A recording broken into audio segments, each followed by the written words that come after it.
আমার বিয়ে। প্রথমবারের মতো ঢাকায় চলচ্চিত্রের শীর্ষনায়ক শাকিব খানের সঙ্গে জুটি বেঁধে অভিনয় করেন ওপার বাংলার অভিনেত্রী ইধিকা পাল।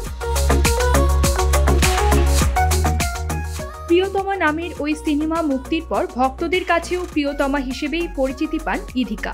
সম্প্রতি নববধূর সাজে হাজির হয়ে ভক্তদের চমকে দিয়েছেন এই তারকা। সামাজিক যোগাযোগ মাধ্যমে প্রকাশ পেয়েছে ইধিকার কনে সাজে সেই ছবি। এরপরই নেটিজেনরা প্রশ্ন তুলেছেন, তাহলে কি বিয়ে করেছেন ইধিকা পাল? টলি অনলাইন নামে পাপারাজ্জিদের একটি ইনস্টাগ্রাম অ্যাকাউন্টে রোববার 18 মে ব্রাইডাল লুকে ইধিকার ছবি শেয়ার করা হয়েছে, যেখানে নায়িকাকে সাংবাদিকদের প্রশ্ন করতে শোনা যায়, এত সাজসজ্জা কেন?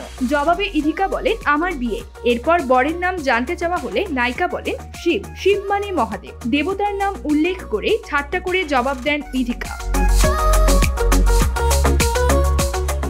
ভিডিওতে মেরুন রঙের ভারী লেহেঙ্গা পরিহিত অবস্থায় দেখা মেলে ইধিকার। ডিপ নেক ব্লাউজ আর ভারী নেক পিসে একদম রয়্যাল লুক ছিল অভিনেত্রীর। শরীর জুড়ে রাজকীয় গয়না, সিঁথিতে ঝুলছে মাংটিকা, হাতে বালা আংটিতে সুসজ্জিত ইধিকা। তবে সবচেয়ে সুন্দর ছিল তার মায়া জড়ানো হাসি। ইধিকার এই নতুন লুক বেশ পছন্দ হয়েছে অনুরাগীদের। অনেকেই মজা করে বলেছেন, এখনই বিয়ে করবেন না, আপনাকে বেশ পছন্দ।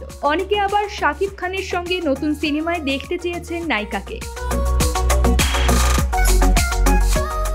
উল্লেখ্য, ছোট পর্দা থেকে ক্যারিয়ার শুরু ইধিকার। আগামীতে দেবের নায়িকা হিসেবে খাদান সিনেমায় অভিনয় করবেন তিনি। পাশাপাশি হাসিবুর রেজা কল্লোলের কবি সিনেমাতেও শরীফুল রাজের সঙ্গে কাজ করেছেন ইধিকা।